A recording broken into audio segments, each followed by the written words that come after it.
You've got to qualify as isolated if your groceries need to be delivered by helicopter.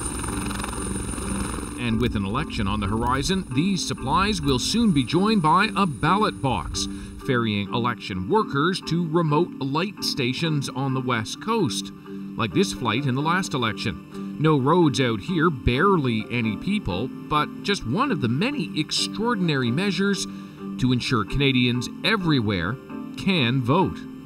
I can't imagine that we ever voted on a day that had any significance. It's when the chopper gets in.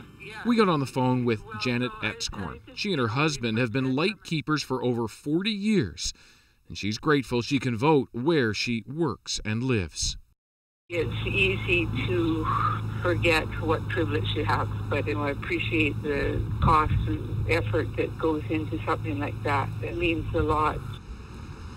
Making sure the isolated can vote, Carrie Fedosenko, Elections Canada returning officer in Esquimalt, who plans out each poll at those 27 light stations, with backup days in case of fog or bad weather.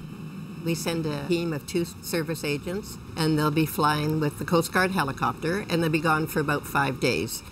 And they visit 27 light stations in those 5 days, and let the light keepers vote. The rest of us will have a different election too, not like this anymore. Instead, plastic barriers, disposable ballot pencils, and more coming. Every election is unique in a number of ways, but this one may be a bit more unique than others. With a country as vast as Canada, helicopters have been used for years. In the past, kitchens in homes served as polling stations, battlefields too, whatever it takes, really. And when you compare that to anywhere else in the world, it really goes to show how much we care about that right to vote in Canada. So this is the poster we created. Jean-Pierre Kingsley served as the country's chief electoral officer for 17 years, and getting ready for E-Day means being prepared for just about anything. And then you say, okay, if the weather is such or if something happens and that cannot take place, what is my next fallback? Ship, truck, plane, you know? I would go so far as to even say skidoo if necessary, okay? But you've got to get that material there to allow people to vote.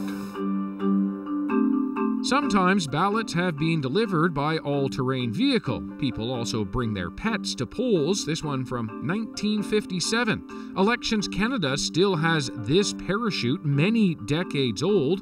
Others like it were dropped into logging camps and remote spots to tell people an election was coming.